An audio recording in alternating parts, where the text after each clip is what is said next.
Hey, this is Ms. Bell. Today we're going to look at Chapter 2.5 in Architecture.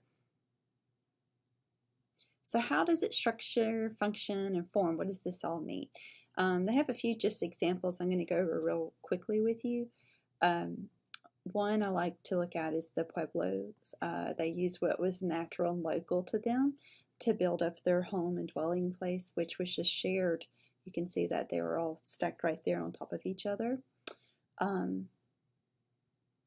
Another is load-bearing construction. A lot of pyramids from not just Egyptian, but in this case we can see here in Guatemala and various pyramids from around the world, you can see that they use this process of just load-bearing, just layering one brick on top of another. And some are with mortar and some are without. Okay, so for post and lintel construction, it's just what it says, and it looks something kind of like this. This is in Egypt. And so the columns are what holds the weight of the lintel. Okay, and I want to show you examples of arches. Okay, the cobbled arch looks something like this. The rounded arch, and here's one that's in France, but the Romans built it. It's actually an aqueduct, and it was used to carry water into the city. I have another view of that for you, and this is how it works. So here's the reservoir from the water, and it would actually, they would have a way for it to penetrate through that landscape that you, let me see if I can come back up, that you can see there on the far right, onto the aqueduct, and there's the rounded arches, and into the city, so they can have fresher water.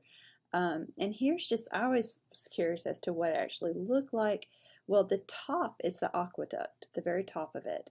The bottom layer that you see, that's just above the first row of arches, that's actually where they would walk across and use it more so as a bridge.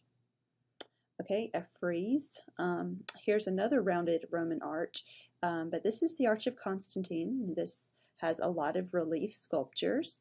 And in detail, we're looking up close, and here's one of the lesser, the smaller arches. You could see the frieze right up there. It just shows a battle. A lot of these kind of monuments that were erected by Roman usually tell the success of whoever that ruler was. Okay, let's see. So now for vaults, as it says, it's an arch that has been extended like a long hallway to create an open space overhead. So here's a barrel vault. Now, this is a vault, but we actually, when it gets to this scale, we're going to call it a nave. And this is the central space in a cathedral or a basilica. And in particular, this is one that's of Gothic architecture. I like showing you the nave here. So this is where, I guess, if we're looking at Gothic architecture, we would say it's the kind of the main area of worship. And then here's just an illustration I found, so it can show you how you can see the columns and the arches all are all used to create stability and to carry the weight in order for them to have such a tall nave like you see there. We're going to kind of continue on that just a little bit too with when we get more into Gothic architecture. Okay, so the floor plan here is a cross, and you can actually see it on top of the Chartres Cathedral because the roof is just that really beautiful teal blue, and it just really stands out against everything else around it. Key features that make an cathedral Gothic, one is the ribbed vaults. And so in this nave, if you look up in the ceiling you can see where the ribbed vaults are, and it actually shows you in this illustration as well. They push out so that the walls don't fall inward. And then also on the outside, we're going to have what's called a flying buttress, and it also has some of that weight. So since the vaults are pushing out, these push in, and so the combination of the flying buttress and the vault creates the stability needed to have such a tall nave. Also, Gothic cathedrals are well known for their stained glass, and they just create this really beautiful ambience within the nave. And here's just another view. This is of Chartres. Okay, let's look at domes. The Hajj Sophia has a beautiful dome on the interior. It's enormous, actually. Here's the exterior view. You can see it's actually Muslim. It has the minaret towers, the four that you see. And I want to show you how this works. So the penitentives there are on the side. They're just above the column, and they help support that round dome. Here's also where you could see additional archways on the exterior of that main dome that also helps to, manage that weight. Okay, the Wainwright building is really a historical building for the United States. It's the first steel frame building, but they hide it and they use what's called, I'm going to actually go ahead and go to it. They hide it by using a cornice, and that kind of orange brick color that you see how intricate the lace work is? Some of it's plain, and then some of it's actually, and I took a picture of a Gothic detail of their molding there. It can be simple or ornate, but it hides that metal framework. But the metal framework enabled them to build the first skyscraper. And I don't quote me on this one, but it might have the first elevator.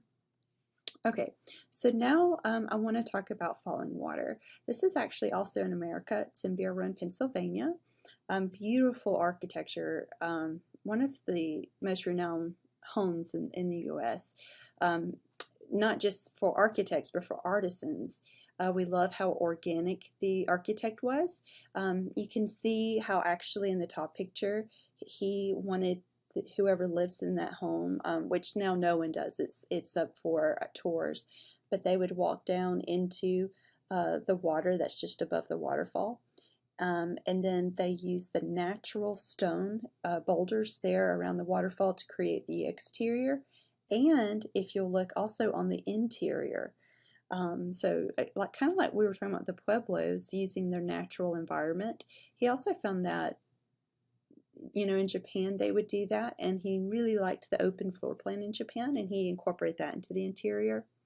Now the facade is usually in the front entrance, but really any side is a facade.